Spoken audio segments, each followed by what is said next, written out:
Good morning, everyone. So good to see people coming in.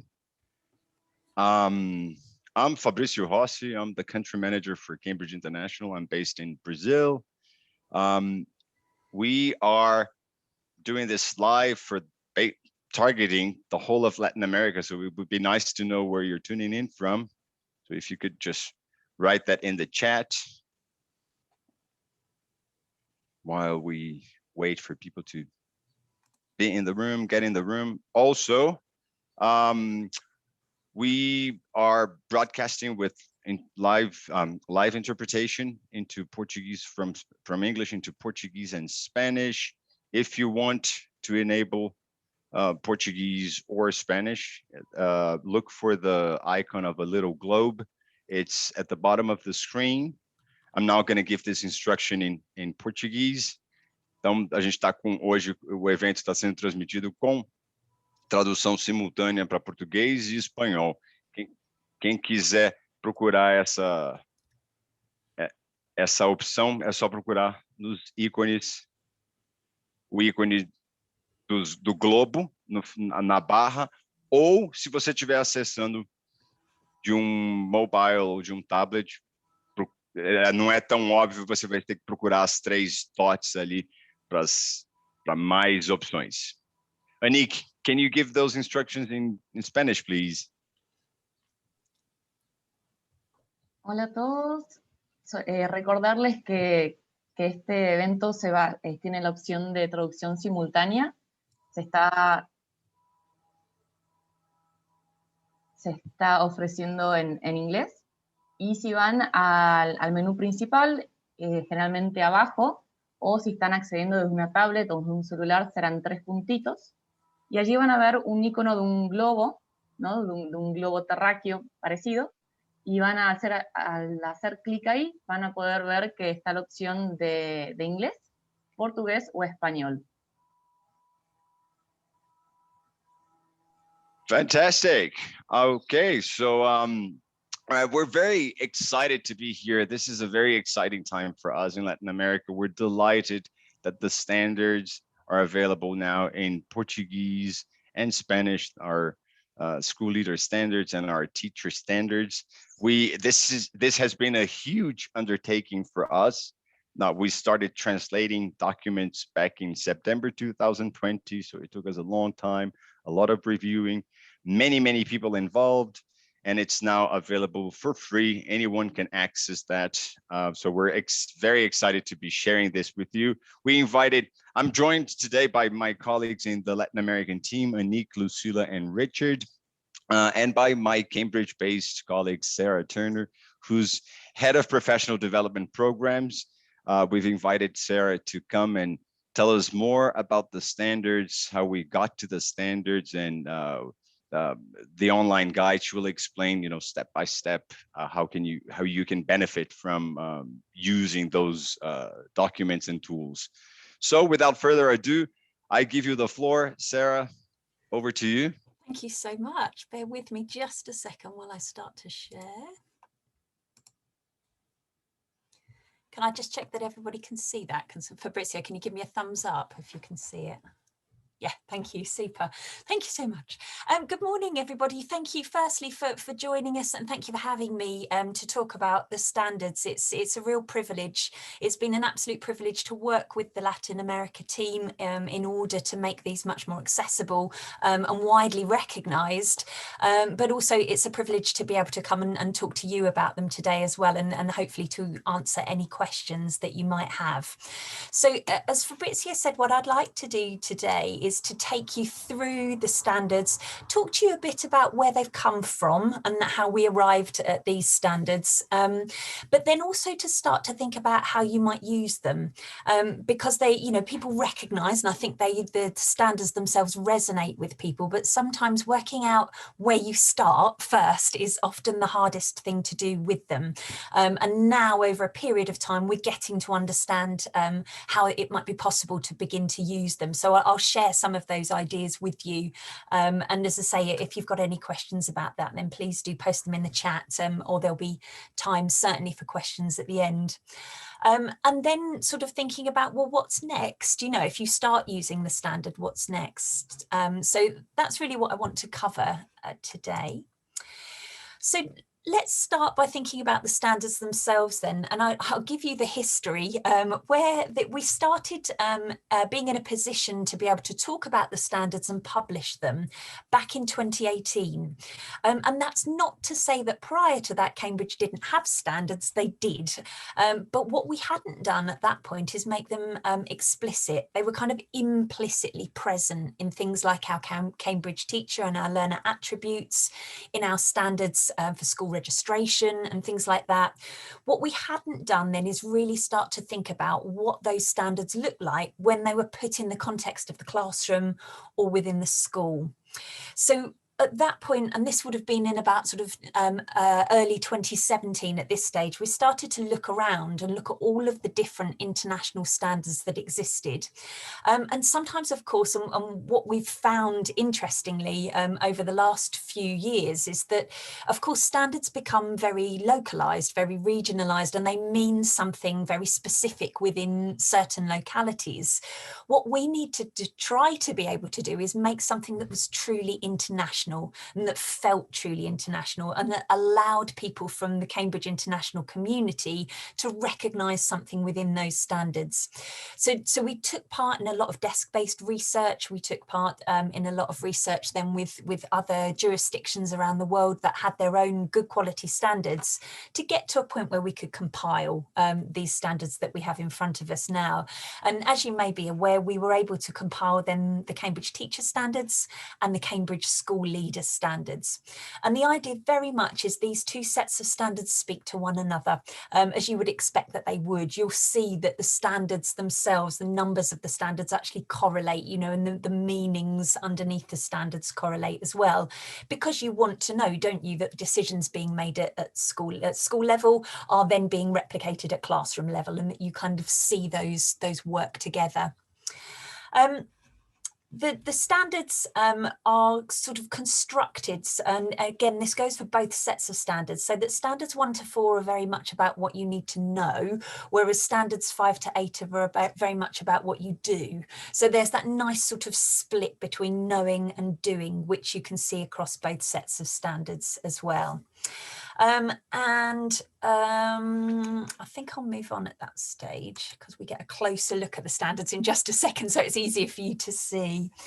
The reason that we felt they were needed and were useful, as I say, they were kind of implicitly referred to before, but the explicit publishing of them and use of them was useful because it provided benchmarks and it enabled us to be able to say, this is what Cambridge thinks good looks like. So this is what we think a really effective classroom looks like, and this is what it means to be a really effective classroom practitioner. And equally, this is what it means to be a really effective school leader.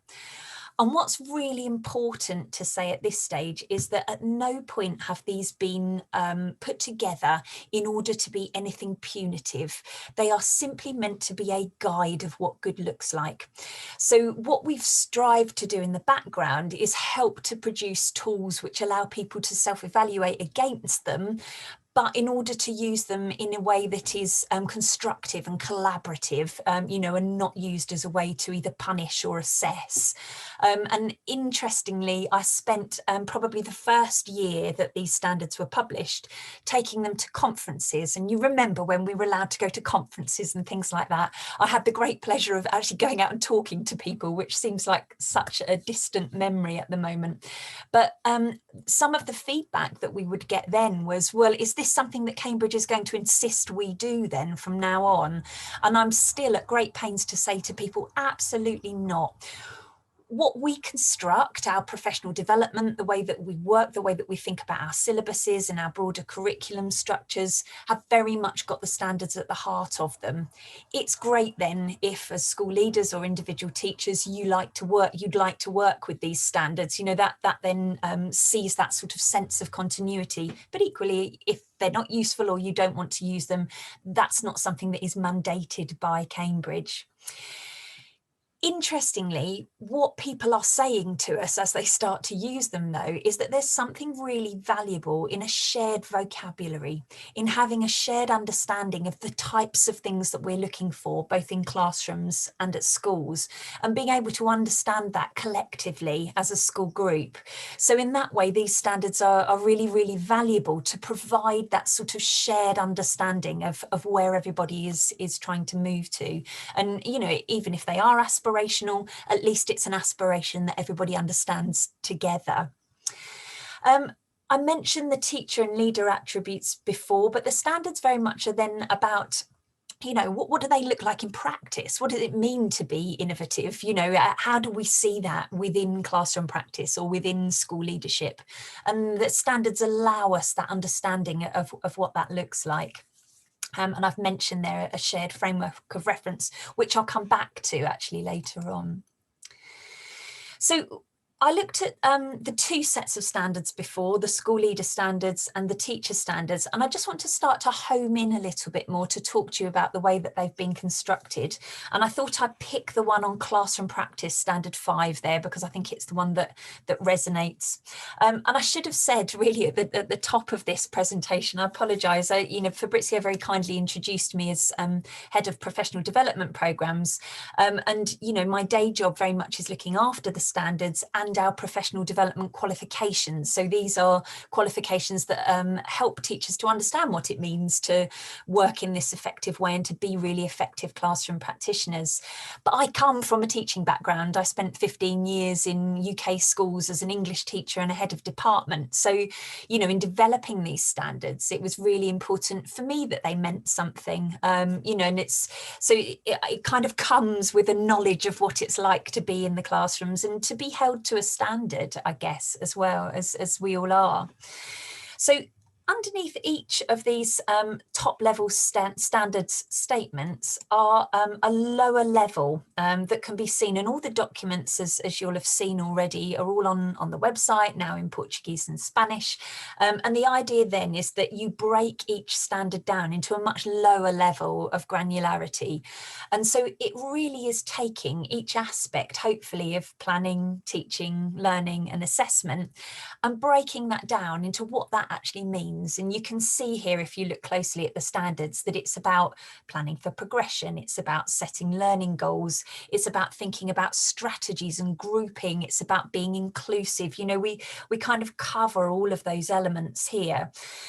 And of course, at this level, it's still quite aspirational. You know, I think that had we not have gone the extra step, which I'm going to show you in a moment, I think these are nice words, they're nice aspirations, but knowing how to actually start to put some of that in practice and start to understand when you can see it happening, that's the next stage in this process. But this is a good place to start.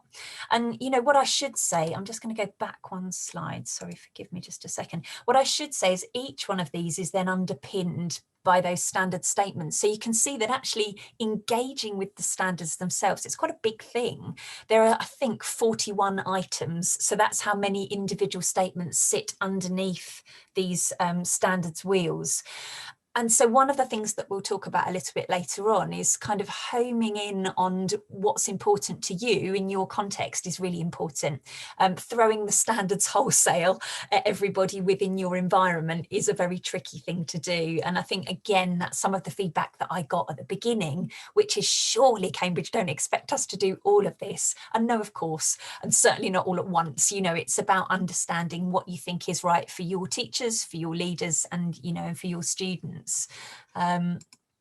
So let me just take you on.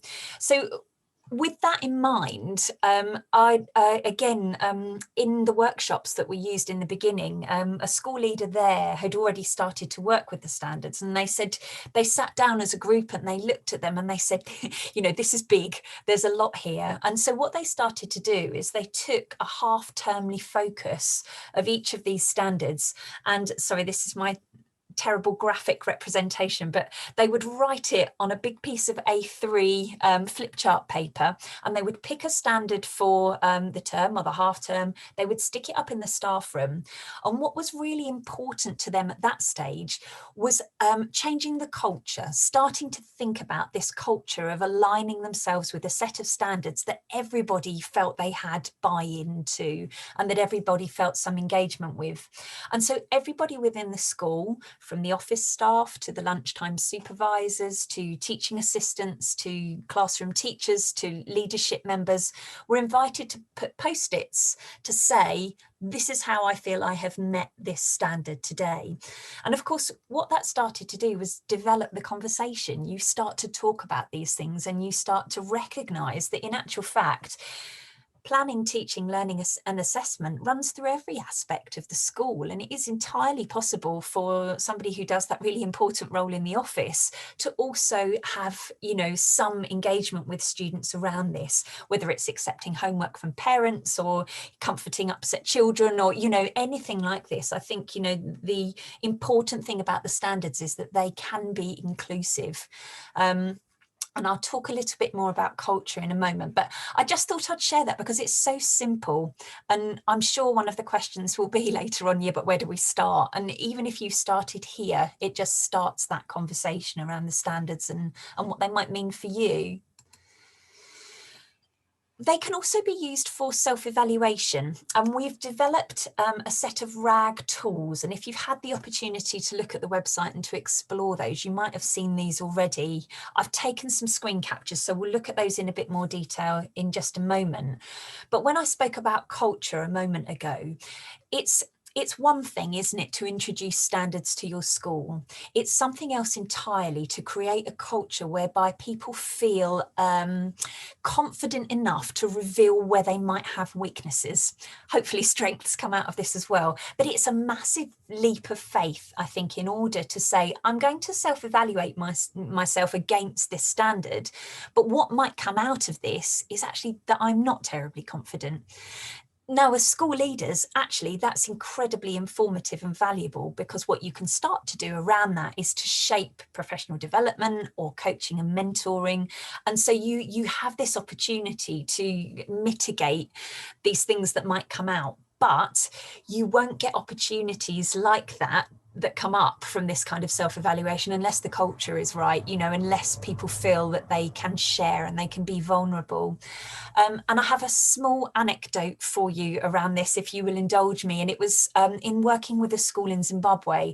And I was, again, this was at the time when we were allowed to travel, which was great. But I went out to the school, and before I went, I said, look, what would be really interesting for me is if your teachers would go through this self-evaluation process. And I had the feedback from them, and they'd filled out their grids, and it was around active learning. And I'd picked out the right standard for them and given them the right RAG tool, which I'll show you in just a second. And they'd filled out their RAG tool, and I could see that every one of them felt really confident about this notion of active learning, and they were just in the process of becoming a Cambridge school. And so when I was out in Zimbabwe with my colleague, and I said, could I potentially do some classroom observations, some learning walks as well, to see these things in progress. And of course, what transpired is actually, sadly, they weren't as confident with these things as they felt they were, or they felt they needed to say they were. And that was the big gap in the culture there in that particular school in terms of what people were telling school leaders on what was actually going on in classrooms. So that's just a little example. And sometimes that cultural leap is the biggest step to take to begin with, but it's worth just being aware of that in the background before you start thinking about that. The two little icons I've got here is obviously self-evaluation can take place at an individual level. So it may well be something that individual teachers do, or else I've seen it done really well as groups of teachers, department groups or phase groups, where they've sat together and thought, well, how confident do we feel as a team about this? And that actually gives some really interesting information and can also be a really nice first step. If this is the first step into self-evaluation, perhaps doing it collectively is something that's slightly easier than putting everybody on the spot individually to begin with. So let me show you the RAG tools in a little bit more detail. So RAG stands for red, amber, green, and it's a simple traffic lighting process, and you can see that we've arranged it here on a Likert scale, and we've actually, as Annick was saying right at the start, we've actually introduced then sub-levels here. So we've got red amber as well as amber green to provide, when we were just red, amber and green, there was a lot of places for people to hide in the amber column, and I think actually this gives a better sort of understanding of where people might see themselves if you give them those separate layers. The idea being then that against standard 5.3, which is all about teaching strategies, that's then broken down further into a series of useful questions that allow you to question your practice. And one of these RAG tools exists for every single standard statement. So not just the top level standards themselves, the standard statements that fit underneath that. So when I said it was big, that's what I meant. There's a lot out there. Now it's really, really useful.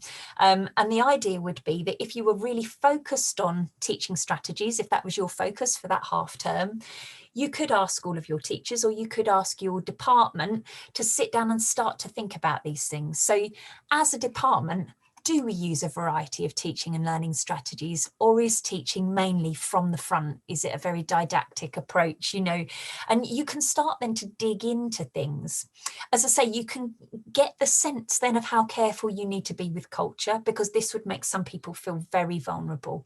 And, you know, if you were highlighting challenges in challenges that you perceived in your own practice, that's a big leap to take. What you get though, and these are now all online, so when teachers fill these in, when you fill them in as a department, you get the results emailed back to you so that you have a record of these that you can share further if that's what you want to do, or you just have it there as something that you can start as a baseline measurement. But you can start to see here, this was me filling it out before I took the screen capture, but you can see that, you know, if you got this back, you would see that actually it feels like there's real middling experience in terms of the use of strategies within classrooms, which then as school leaders or heads of department, or even as an individual, starts to give you ideas about where you might need professional development. And, you know, I mean that both in the case of very formal professional development, like the training courses we have at Cambridge or our professional development qualifications, or really informal professional development in the form of mentoring or coaching. Because what you might understand is that some people are really strong in these areas, and that's where you start kind of buddying people and allowing people to work with one another. And so the strength of this is you can really quickly get a vision and get a view of what's going on within classrooms and within departments.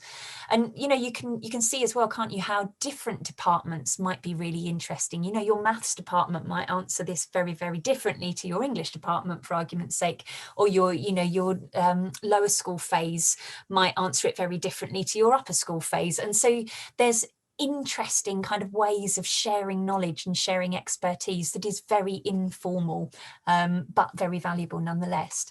So that's an example how you might use this diagnostically to diagnose any issues that you might have and any strengths that you might have. I also wanted to just talk about using them as a tool for interrogation, as well as kind of looking at things and asking questions about things in greater detail.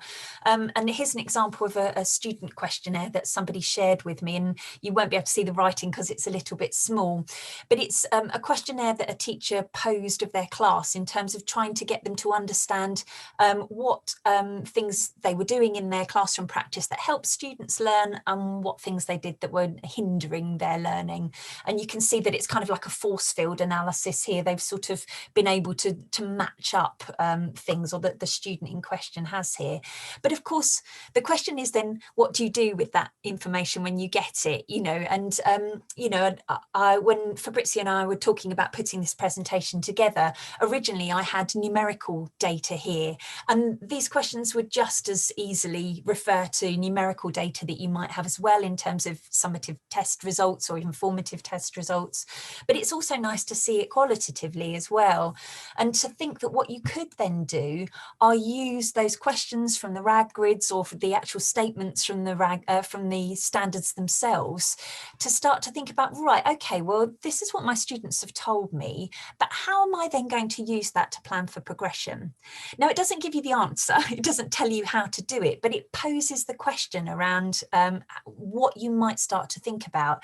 And again, you can sense, can't you, how if you were doing this as a department team, this would be enormously useful as a conversation starter and as a way to start to think about the information that your students are giving you. How can I use group work or pair work? You know, how am I going to structure my classroom environments differently in order to take account of the feedback that I'm getting? And the final one there was about setting goals, you know, and it's just about using those questions as a framework.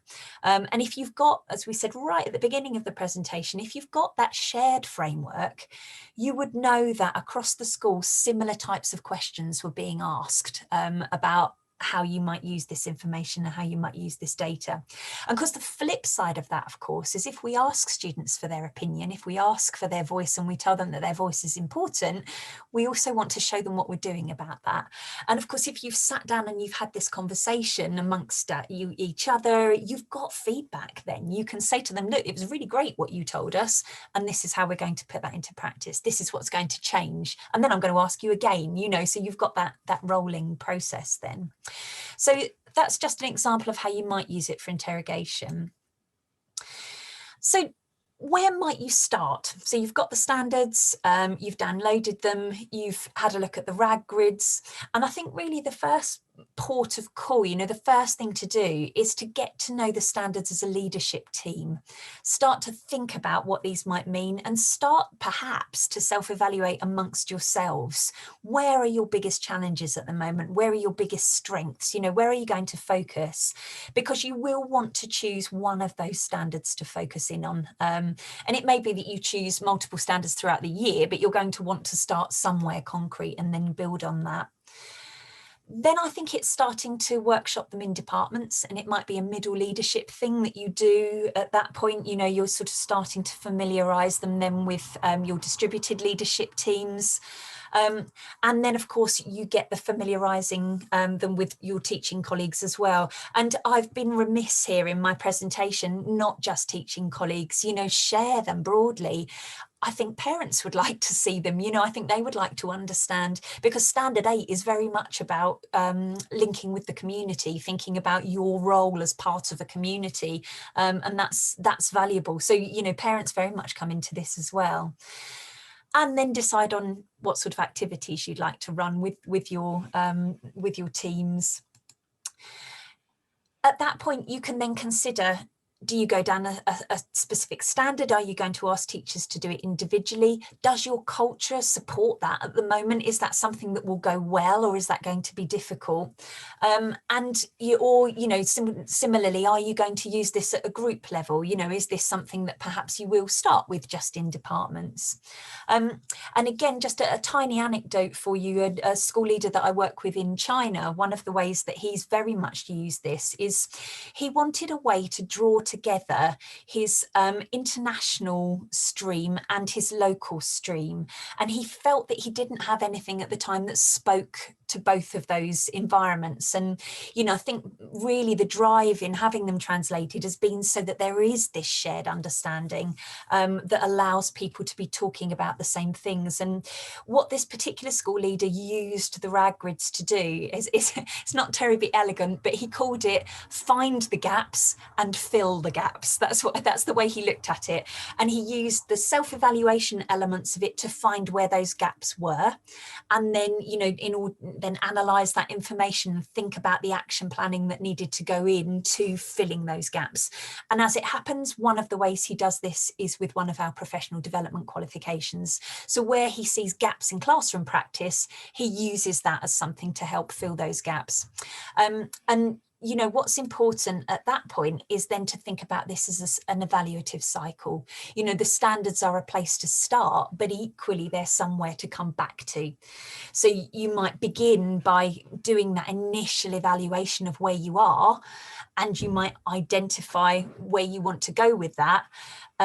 And you will put in place things that you do to address that. But it is, as you know, really important to come back then and reevaluate and to think about how you've moved on. Do you need to stick with that strategy? Is it not quite stuck yet? Or can you move on?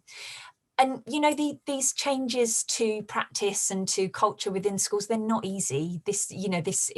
I talk about it like it's an easy thing to do, but I know it isn't. I know it's a big step to kind of move towards these kind of things. But hopefully you can see from the actual standards themselves, and then the resources that support them, and some of the ideas, that perhaps the process is there, you know, that you can kind of step onto that and begin to think about how that might work for you. So I think that's it from me. So what we wanted to be able to do is give you plenty of time to ask questions if you had questions to ask. The link is there, and probably it would be good to post that link in the chat as well, I would imagine, Fabrizio. But really and truly, it's over to you. Thank you, Sarah. It's been great. I'm a big fan of the standards. I think, you know, I've been a teacher for more than 20 years, and I've never come across a set of standards that really speak to me and are not designed for a certain context, but designed for a context that, you know, meets different contexts and is relevant for people teaching in different contexts. I love it. And I think it's so important to make these available in local languages. There's always that discussion, that example you just gave for the school in China, where, you know, there are two streams, a local stream doing, you know, the national curriculum, and the bilingual or international or the English as an additional language department stream within the school. And I've always been an English teacher, right? So I know the feeling of the local department maybe telling us that there is more available for the language teachers than there is for the local teachers, or for teachers teaching in their local languages. So it's great that these can be accessed in Portuguese, Spanish, and English for free. I emphasize, you know, we work for Cambridge International, but we emphasize that the standards are not related to, of course, you know, we think of our Cambridge schools, but there's nothing in the standards that refers to a teacher or a school leader teaching necessarily in a Cambridge International school. So I think we're doing a good service for the teaching communities across Latin America. All right, let's see if we have any questions in the Q&A. There was a question about certificates. What you get after attending the webinar is an email with the PowerPoint presentation as PDF format, because it's simple. It's simpler to share, and you also get a link to the recording. But no certificates. That's your that email is the thank you and, you know, the follow-up email, but there are no certificates. I don't see any other. Oh, okay, now I just see a question here. All right, this question is in Portuguese, so I'm gonna read it in Portuguese, and then Sarah, our interpreters, will read to you in English, right? All right. Thais talks about the plan disc check. O modelo PDCA parece ser o fundamento da prática no momento. Porém, como lidar com a coerção a partir desses modelos de avaliação? I think she's talking about the PDCA model. I am not 100% sure what the PDCA model. Plan, do, check, assess. Is that? Yeah, that's the one. Yes. Yeah. Yeah. And sorry, what was the actual question then, Fabrizio? The question is, how can we Yeah, that's it, Thais. How can we deal with coercion? Yes, como podemos lidar com a coerção a partir desses modelos de avaliação? Yeah, I'm not sure I understand the question, sorry. I'm thinking, Thais, you've got your mic. Is there any chance that the moderator could maybe turn the Thais mic on, and Thais, maybe you want to elaborate and say what you mean by dealing with coercion? Is that possible? Our moderator will tell me. Como lidar com a coerção na avaliação a partir dos padrões?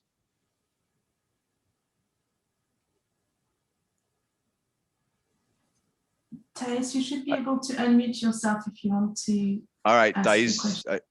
I think you can unmute yourself and ask the question.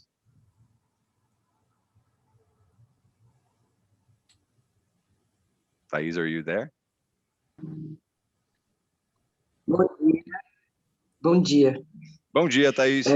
Eu tenho visto aqui em São Paulo, onde eu resido, já o modelo PDCA sendo utilizado em escolas, e nesse modelo você vê a avaliação de professores. Porém, num estudo recente, né, que eu fiz na minha tese de doutorado, a gente percebe um mau uso dessa avaliação dos professores, né, que são comportamentos coercitivos da direção da escola e do próprio programa, né? Então, como lidar com esses comportamentos coercitivos a partir dessa nova cultura avaliativa que eles estão, né, colocando, e eu gostei muito, né, de toda a apresentação, mas acho que esse é um problema que eu vejo aqui.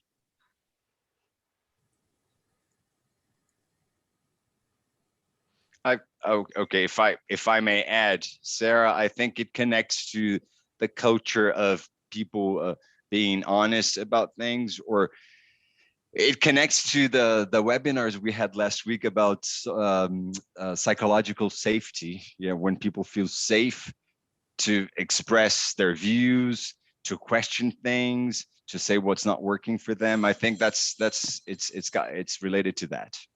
I understand that. Yeah, thank you, Thais. I'm sorry, I can't speak back to you in Portuguese. I am sorry. But thank you very much for your question. And I think that's one of the toughest things to really bridge here, because it's such a big step. And if the culture within your school is one of coercion, as you said, and it's a bit like that school that I talked about in Zimbabwe, where they were too frightened to say, actually, I don't understand what you mean. I don't know what active learning is. I don't know whether I'm doing it in my classroom. And that's such a hurdle to get across.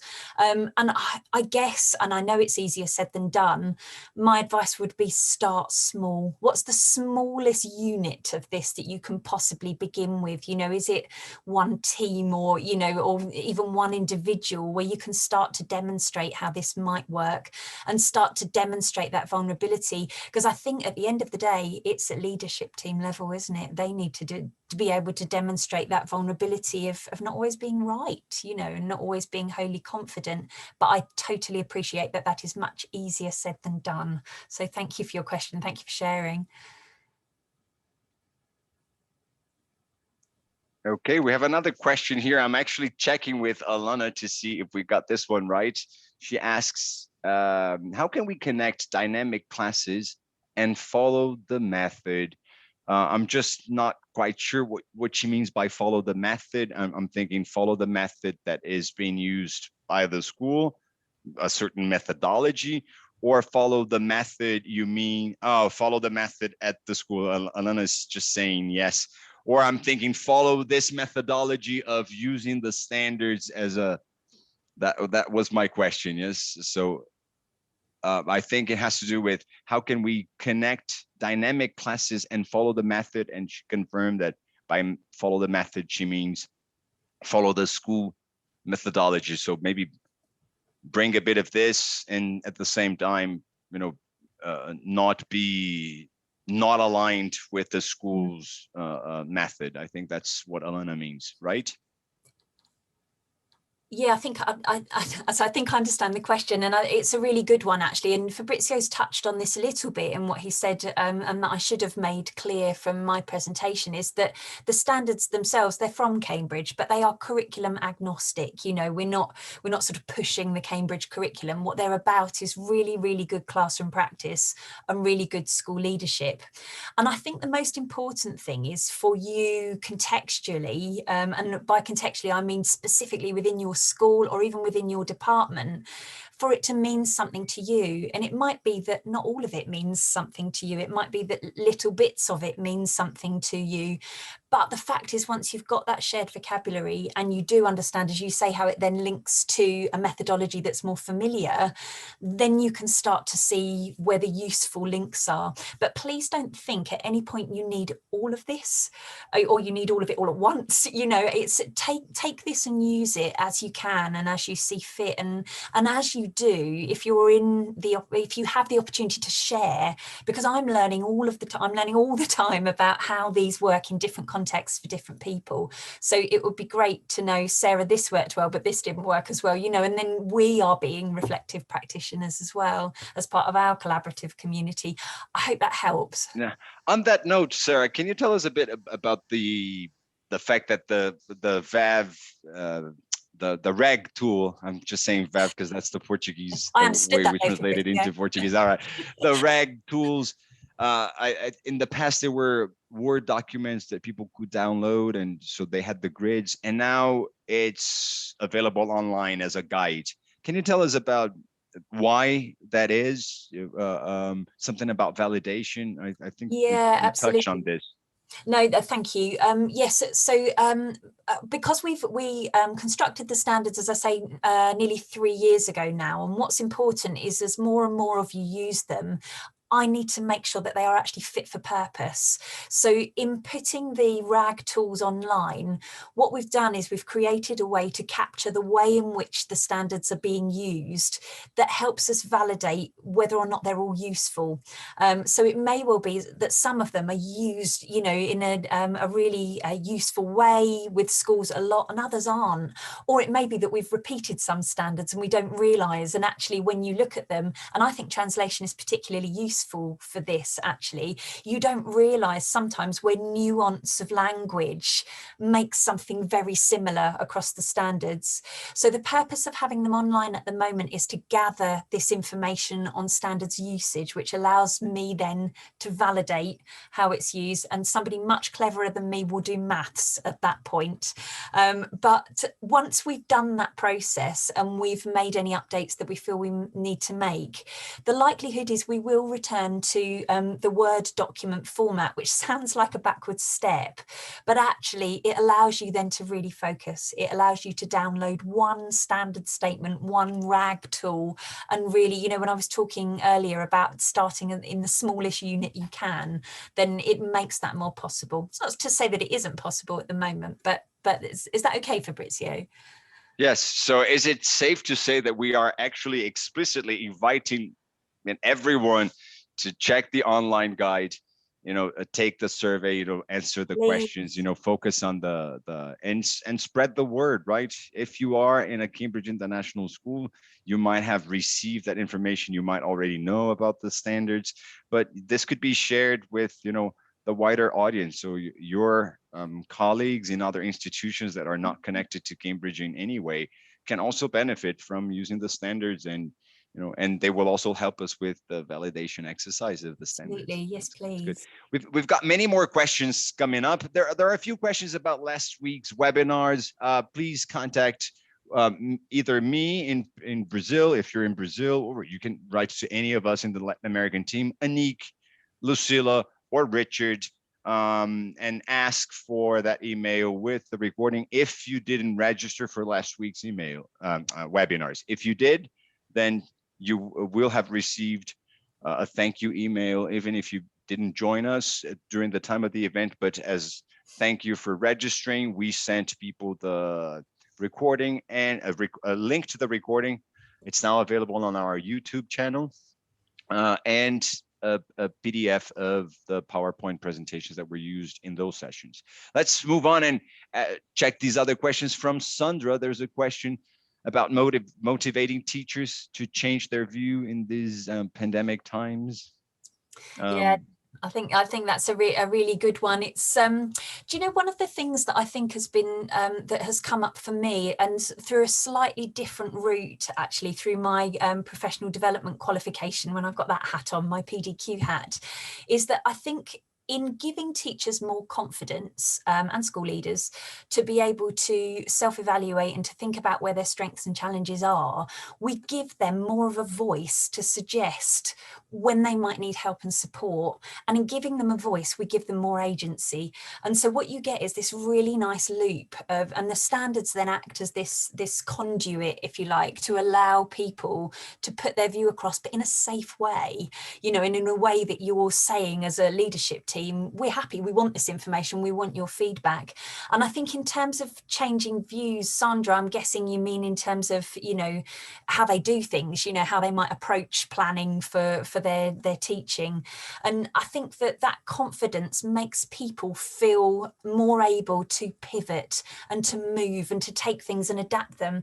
And do you know what I think most importantly, and it's something that I did a lot in my teaching career, to fail, to not get it right, but to know that it's all right to do that, because what we do then as reflective practitioners is we think, right, how do we make that better next time? How does this have more impact? And so, you know, I think as you, and I appreciate that I'm presenting a very idealistic view of the world here right now, but in opening those channels of conversation and saying, do you know what, it's safe for you to tell us what you think, I think that then allows people to understand how to cope with things like the pandemic. I hope that's helpful. I can't hear you, Fabrizio, you're on mute.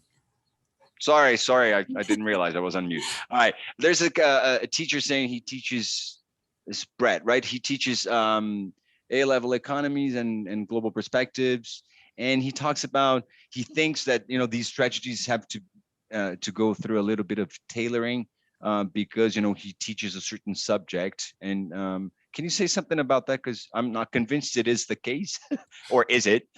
Well, no, I think you're right. I mean, I think the standards are made to be generic, you know, at one level. But Brett, I completely take your point, and I think as well, presumably that's A-level GP as well. You're thinking about, as well as A-level economics. Do you know what would be really interesting that I haven't investigated yet is how the standards sit with students. You know, we were talking a bit about student voice earlier, weren't we? And you know, you could probably formulate feedback forms and things like that using the standard statements themselves. So how do I do with my group work, you know? But I think, you know, I think it will be different. Different subjects will lend themselves to different skills probably. And I guess that's the tweaking, Brett, that you're thinking about there. And, you know, and again, hopefully you'll find that the standards themselves are, what's the word? You can manipulate them. I can't think of the word right now, but you know, that they're flexible enough to be able to do that with them. Great. You touched on using the standards with students. You know, they were not meant to be used with students, but to inform, you know, teachers and school leaders with in their practice. There is a question from Ines who talks about carrying out the questionnaire with students, you know, giving them. So can you say something about that? Because I don't think is that something that can be done? Students taking the. You'd tweak it. You'd need to work with the questions to tweak it. And I think I think it's, there's something delightfully metacognitive about saying to students, how was it when I taught that to you in the group, you know, or how was it when I put you in pairs? And so in actual fact, you can use the standards, I think, to really sort of direct metacognitive talk in the classroom around what works best for you. How do you learn best? So by all means, you know, and again, I'd love to know how that went, because that's something that we haven't really, you know, we haven't investigated that. So. Right. And then there was a comment I can't really see anymore by Erika, where she talks about she's just sharing that, you know, she thinks it's a good thing to start by always checking with yourself and with your students where you are, and she says, you know, she asked, oh, is it here? She talks about the culture in her school. Oh, it's still here, where she says something, I think, the interpreters will translate that into English for you, Sarah. She says that she started a few years. Eu comecei a fazer uma rubrica com os meus alunos. Que bom, que pena, que tal. I think she's not quite certain there. Eles começaram a compartilhar o que os ajudou e por que os ajudou, o que não foi muito útil e por que não foi útil, e sugestões para tentarmos juntos no trimestre ou no ano seguinte a melhorar. No início, eles não entendiam, mas com o passar do tempo, ela sente que ganhou parceiros. E ela diz que em 2020, sem esse feedback dos alunos, ela diz que ela não teria conseguido fazer o trabalho dela, não teria dado conta.